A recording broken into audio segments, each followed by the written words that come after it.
On to Division 5, Ursuline battling Liberty Union. Irish taking control from the get-go. DeWaylen Harper hands it off to Alan Jones, who runs 59 yards, leaping over Lion defenders after Lion defenders for the first down. It leads to our next play. It's a 1-yard touchdown run there by Daryl Mason. Irish wanting more, and they get it. Paul Kemke on the helm of the quarterback position. He gives it to Teague, who runs 33 yards into the end zone to score a touchdown. 14-0, Ursuline dominating this contest. Another play, another Irish quarterback. This time it's Jimmy Mazanski, who throws an interception. The Lions' Andy McCord comes down with it. Ursuline scores again in the second half with a 30-yard touchdown run here by Dale Peterman. 21-0 Irish, and the route was on. 35-6 the final. Ursuline now awaiting the winner of the Liberty Benton Marion local game, and wait no longer.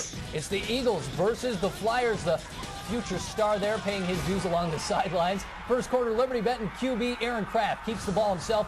24 yards for the touchdown. 7-0 Eagles. On their next drive, Kraft hands the ball to Jacob Miller, who drives the ball all the way down, 21 yards on the carry. However, the Eagles couldn't push it all the way in. They're forced to kick a field goal, 10-0 Eagles. But the offense wasn't the only thing clicking for Benton. Marion local QB Troy Prenger throws to Dylan Kramer, but it's broken up by the Eagles' Nate A. Second quarter now, Prenger connects with Luke Berkey, but he fumbles and Liberty Benton recovers. On Marion local's next drive, the Liberty Benton defense would come up big again. Caleb Haney getting credit for the sack there. And then on the same drive, Benton's D back at it. This time the Eagles' Lucas Panning intercepts the ball. This drive would lead to a field goal. Marion local with the ball again. 7.8 seconds left. Prenger throws it deep into the end zone, but it's intercepted once again, and the Eagles pitch a shutout. 35-0 the final, so it's Benton versus Ursuline in the D5 title tilt to be played Saturday afternoon at 3 from Massillon Paul Brown Tiger Stadium. All right, gentlemen, time to break it down. JJ, Ursuline, little hiccup last week, but they recovered quite nicely this go-around. Well, I think if they don't bring their A game, they're in trouble. I'll tell you what, Liberty Union did what they had to do. That first drive took up over 4.5 minutes. They drove down before they got stopped. You need to keep that Ursuline offense off the field. But I'll tell you what, Ursuline slowly stole the momentum. How do they use 3 quarterbacks? I want Coach Reardon to call me and tell me this. I mean, Kippy, Harper, I mean, it's just unbelievable how they do this. Are they this deep? I guess they are. They're like Elder in that regard. All right, well, from Liberty Union to Liberty Benton and Jerry, a 10th shutout of the season for this team. They're amazing. They sure are. I mean, and they did that against Marion local. That's what's so incredible about it.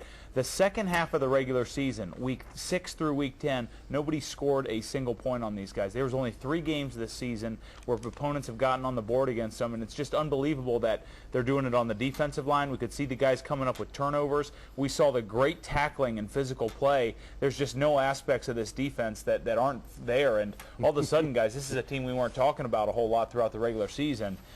You might have to say it. I mean, they might go beat Youngstown Ursuline, a team that I was ready to hand it to throughout the course of the regular season. Yeah, let's talk about this a little bit more, because you talk about an Ursuline team who we were talking about all season, but Liberty Benton's been kind of sneaking up very quietly, if you can do so, by shutting out opponents. But this is going to be a classic battle, JJ. Well, I picked against them, and they slapped me. Now I picked against them, and they throw me into a wall. I'll pick against them next week, so they can't blame me when they do win this. But I am so impressed with this team. So I thought Ursuline was going to run away with this, and I think we have one whale of a football game next week between Ursuline and Liberty Benton. And Kraft at quarterback for Liberty Benton. He looks so good. And basically what we're getting at with Liberty Benton is a great defense and a great quarterback. That's tough to beat come state championships. All right, coming up next, it's our Going Streaking segment. It's a fully clothed high school pick'em game. Don't worry, JJ has his clothes on. Find out how we did tonight and who we've got in the state championship straight ahead on the Grange Insurance High School Sports Site.